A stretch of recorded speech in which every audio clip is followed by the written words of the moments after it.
Good morning, everyone. Today's lecture topic is occlusion in fixed partial denture. I'm Dr. Priyanka.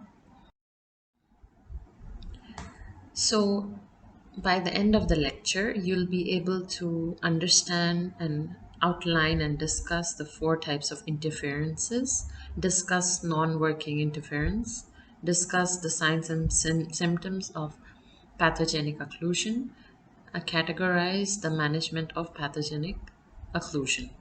So these are also known as the learning outcomes. Coming to the introduction. So basically prosthodontics revolves around occlusion and it's one of the major topics in prosthodontics. So I'll try and simplify it as much as I can and you can read through the slides as well. So occlusion actually means closing. So there are two types of occlusion, which is mentioned here. That is static occlusion and dynamic occlusion. So static occlusion means when the jaws are closed and teeth are in contact. And dynamic occlusion is as it happens momentarily while mandible moves. So not all the states of occlusion are correct. We will be discussing that in detail in the next coming slides. So, occlusion can be defined as the act or process of closure or being closed or shut off. Also, the static relationship between incising or masticating surfaces of maxillary and mandibular teeth.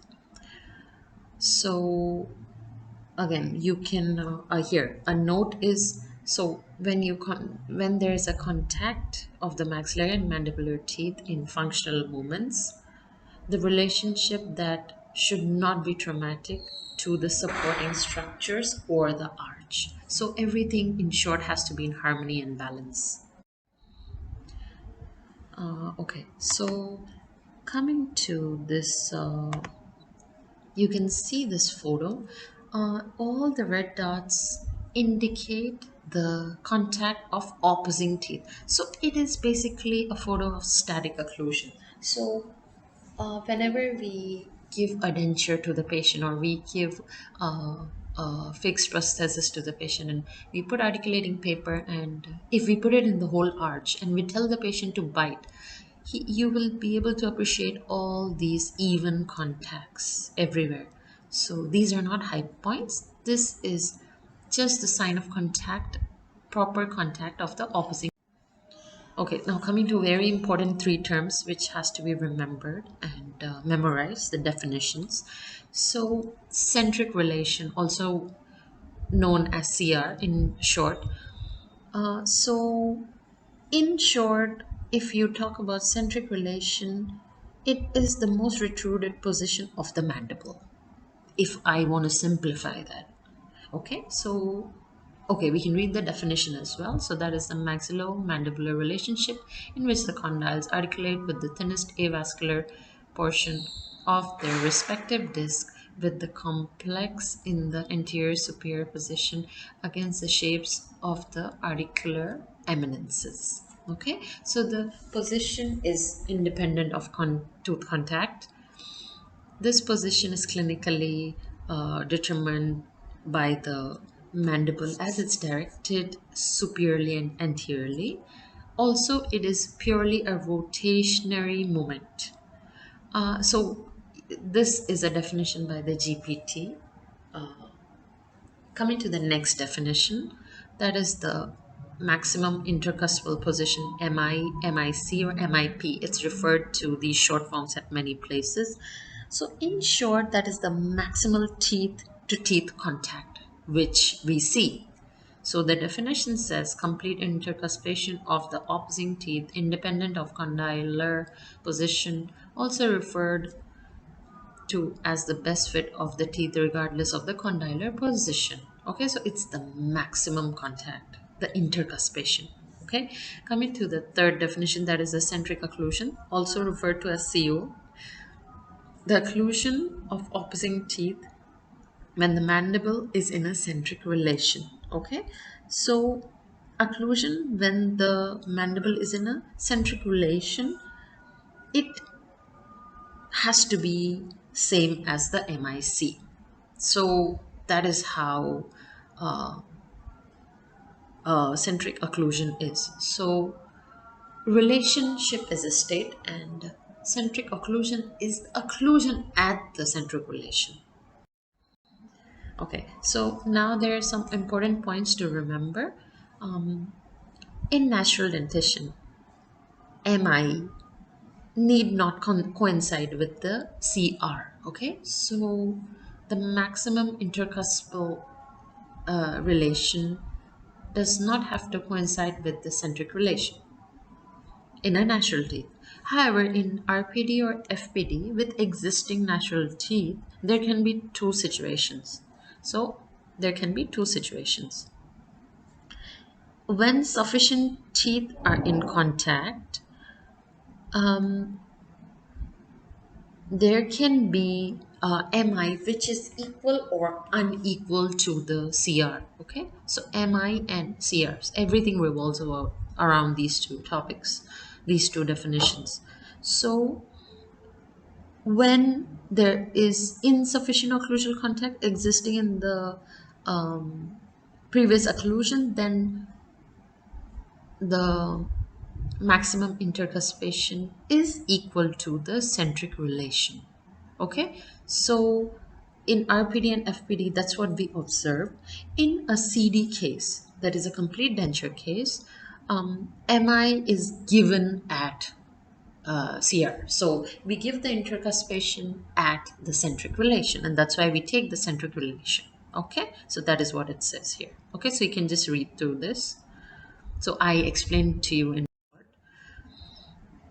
coming to these photographs. Slide A is showing the MIC or MIP or MI.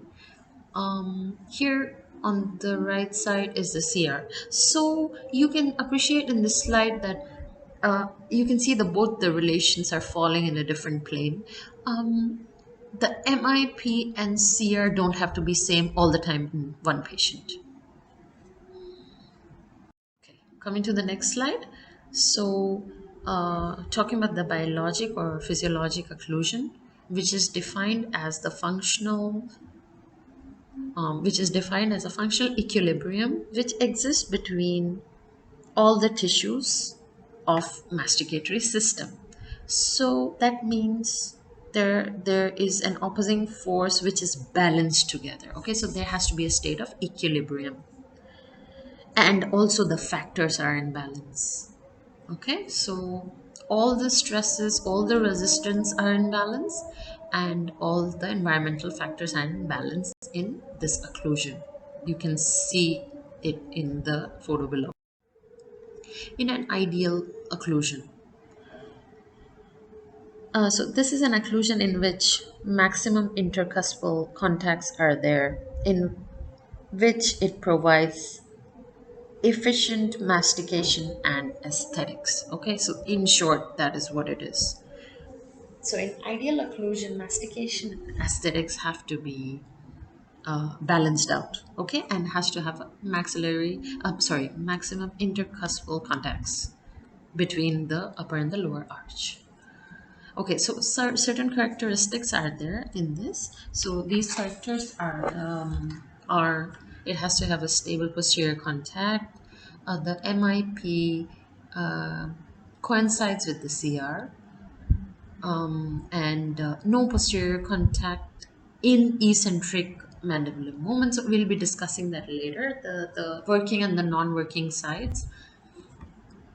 Then there is contact in the anterior teeth and harmony with the jaw movements. Okay, and the occlusion should be in angles class 1.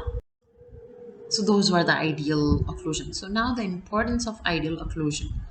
So it can be used in diagnostic casts, examinations. Okay, as stated in this one. It can be used in correcting the TMDs and occlusal interferences if they exist before any of the restorative procedures, for final prosthetic rehabilitation. So in the final stages, okay? Coming to optimum occlusion. So in an ideal occlusal arrangement, the load exerted uh, should be distributed optimally. Okay, so occlusal contact has been shown to influence muscle activity during mastication. So there are a few effects which I will just talk about. That is a direct effect. So in short, any high points in a restoration or occlusion hampers the muscles of mastication. We should not have any high points which affects any of the muscles. So the horizontal forces should be minimized and avoided. So we should have a proper centric relation and we should have a proper cusp and fossa relations. Okay, and so there should be a proper cusp to cusp contact. A chewing and grinding is enhanced, and that's how the chewing and grinding will be enhanced. And this is best achieved by giving mutually protected occlusion. That is this occlusion scheme, which we'll be discussing. Okay, so concept of occlusion, there are three concepts. That is the bilateral balanced occlusion, unilateral balanced occlusion, and mutually protected occlusion. Coming to the balanced occlusion, so here all teeth are in bilateral contact in anterior and posterior occlusal areas in centric and eccentric positions. Okay, so that is what the definition says. All the sides, both the jaws, the anterior and the posterior teeth, have to be in contact in any position. Okay, so in natural teeth, the balancing side contacts are inappropriate. Okay, so balancing side is the one which we move the jaw towards. So and potentially harmful as they constitute. So if balancing side contacts are inappropriate, they lead to premature contacts, and that might create problem with the PDL, the TMJ disturbances, and occlusal wear. Okay, so coming to the canine protected occlusion and mutually protected occlusion. So according to JPD 2017, it's defined as the mutually protected occlusion is defined as occlusal scheme in which the posterior teeth prevent excursive, excursive contact of anterior teeth in maximal intercuspal position, and anterior teeth disengage the posterior teeth in the mandible excursive movements. So when the posterior teeth prevents any excessive contact of the anterior teeth, when it's properly into an intercuspal position, and when the anterior teeth disengage the posterior teeth in any of the side to side, lateral, or eccentric movements, that is what is known as the mutually protected occlusion. Now coming to the GPT definition of canine protected occlusion. So this is mutually protected occlusion in which vertical and horizontal overlap of the canine teeth disengage the posterior teeth in excursive movements of the mandible. So when we move the teeth side to side, and that is um, if the canine guides our movement, then you can see that if the canine is only the one touching, then you can see and appreciate that it is a canine protected occlusion. Okay, coming to the next slide, that is the features of mutually protected occlusion. So there are certain features. Okay, so that you have to have a uniform contact between all the teeth. There should be stable posterior tooth contact in all with all the forces. Centric relation should coincide with the MI. No contact with posterior teeth in any lateral or protrusive movements. Anterior teeth contact in normal relation. Yeah, and then these are the criterias for the same. They would only be contact in harmonious relationship in a full complement of teeth exist if the whole teeth set is present. The supporting tissues are healthy. There's no crossbite and in angles. Okay.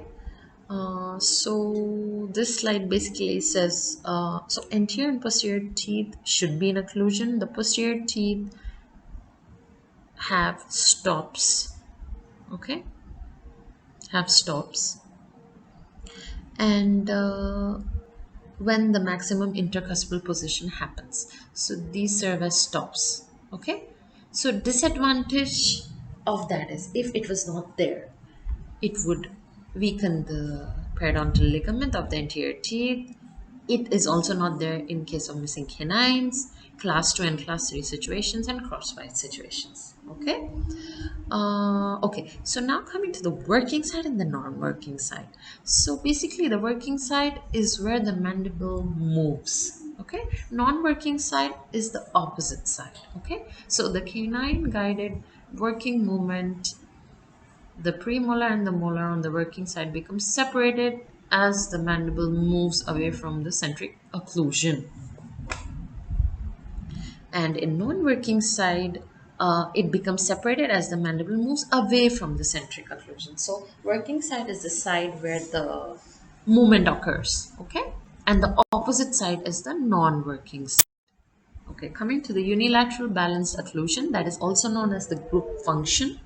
Okay, so here the exclusive contact means moving away from the MIP position, which occurs on the working side. Okay, so that's basically the definition. So the definition says multiple contact relations between maxillary and mandibular teeth in lateral movements on the working side, whereas simultaneous contact on several teeth act as a group to distribute occlusal forces. So when a group of teeth function together, it is known as a group function. Okay, so on the non-working side, no contact happens till the centric relation in the mandible. Okay, and there should be a normal intercuspal relationship. Okay, so that's what the slide says. You can also read the slide.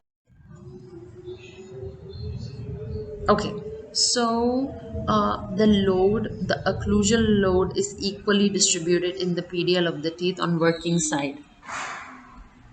So Uh, so advantageous if, for instance, the PDL support of the canine is compromised. So while on the working side, occlusal load on excursion happens.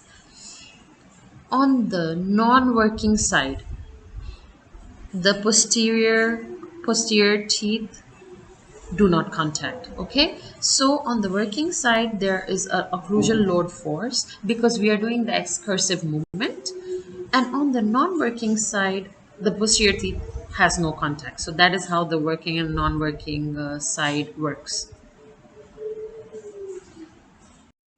Okay, coming to long centric or freedom of centric, that's what it's known as.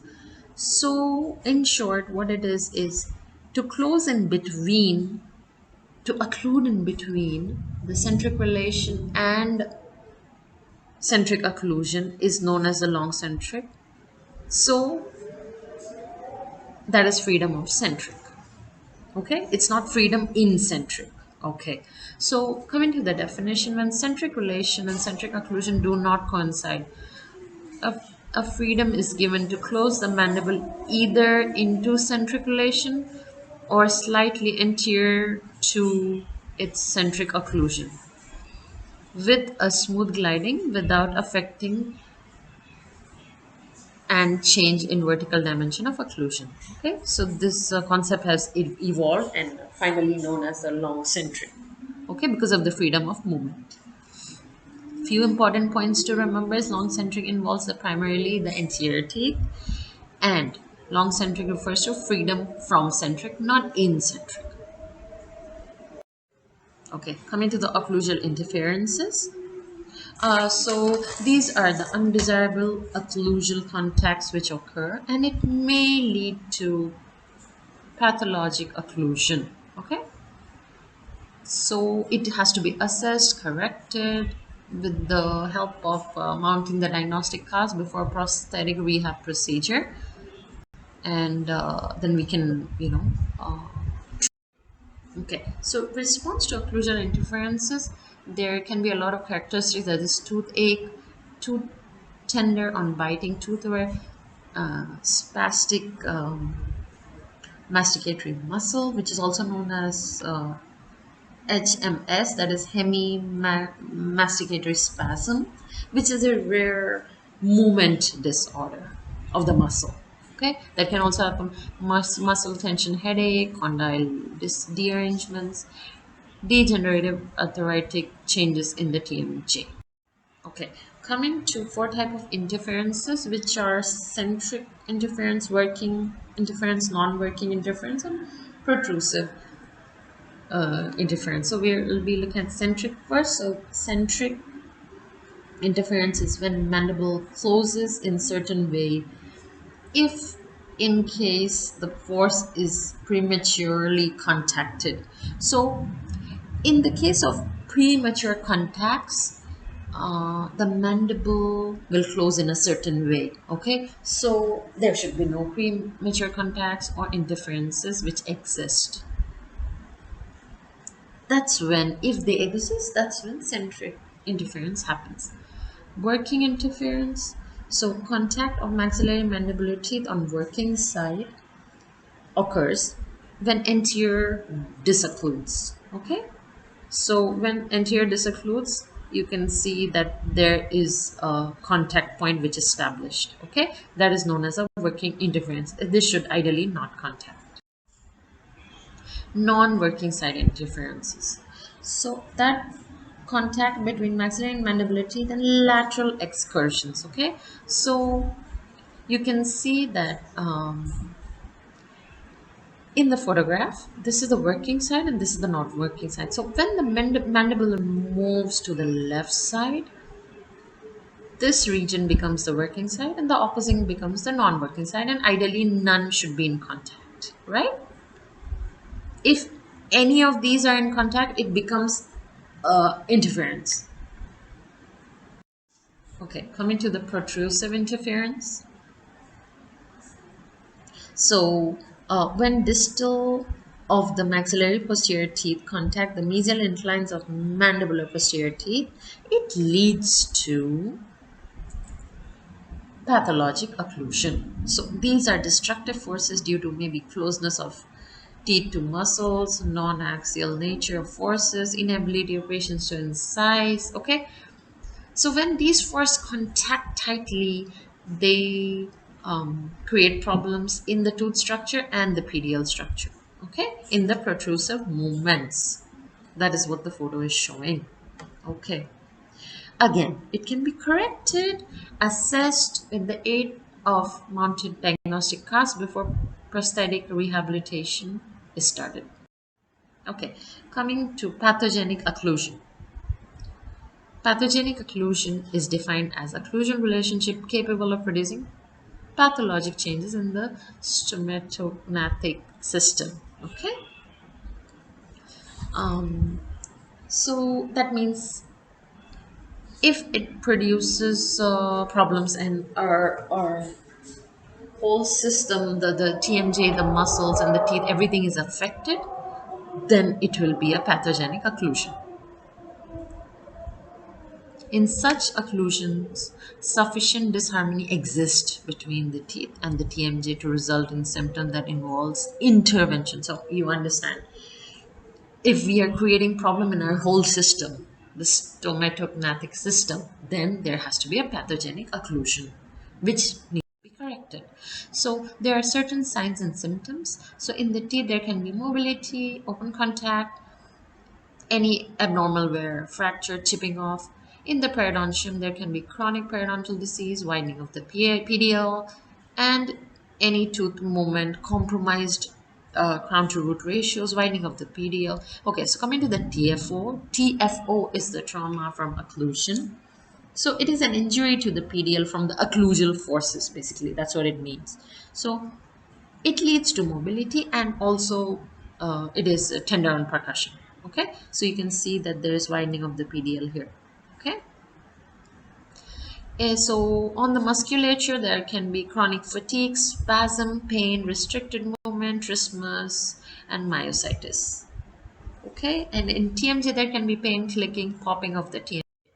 Okay, coming to the pathogenic occlusion treatments. Okay, so in short, it can be divided into short-term and definitive treatments. In short term, basically we give occlusal splints. In long term, we basically give orthodontic treatment. Okay, so we'll just read through this. So in short term, you give an occlusal splint or device. So it is used to serve to deprogram the occlusion, such as that of future restoration and centrangulation, and is easily accomplished. It acts as a diagnostic tool in determining if the proposed change of occlusal scheme will be tolerated by the patient, and it can relieve the myofascial pain. Okay, in definitive treatment, the orthodontic treatment is used to correct the malalignment. Okay, so it can be treated. Okay, any of the replacement of the missing teeth should be done, and any of the grinding should be done if required. The photo shows an occlusal splint. Okay, in occlusion, the short term. Okay, so coming to the examination of occlusion, so how do we do that? We use an articulating paper, and we mark the static occlusion when the jaw is in a closed or when the jaw is closely in contact. We will tell the patient, we will put the articulating paper on both the sides and one by one, and we will tell the patient to do lateral movements, protrusive movements, grinding, chewing, and swallowing. So when the patient does lateral movements or side to side movements, you will be able to see a blue mark on the teeth. That is the dynamic occlusion. So the dynamic occlusion will be marked. So the dynamic occlusion, if you remember, is the momentary contact during the movement, which is done in the lateral excursions.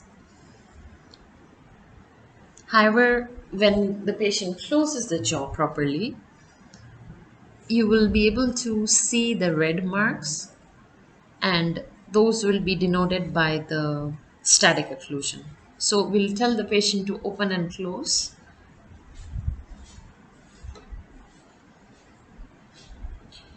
We use the Miller forceps to hold the articulating paper in place. So one side there is a blue marking and the other side there is a red marking. Okay, so that is what it is in short. So coming to the points to remember. So there has to be a proper cusp and fossa relationship. The supporting cusp, uh, in supporting cusp, what has to come in contact is the mandibular buccal and maxillary palatal cusp. So both of these cusp have to come in contact in the supporting cusp system. In the non-supporting cusp, that is the guiding cusp, which are not in contact, so those should be mandibular, lingual, and maxillary buccal cusp. Okay, so we have to remember that in the fabrication of any of the prostheses, and if we keep these things in mind, the supporting cusp and the non-supporting cusp, the fabrication can be made better, and we can get rid of any of the occlusal interferences which are present. Okay, so thank you so much for patient hearing, and you can refer to two textbooks of fixed prosthodontics, that is Rosenstiel and Schillenberg, and you can find me around and have a word with me if you have questions regarding this topic. Thank you.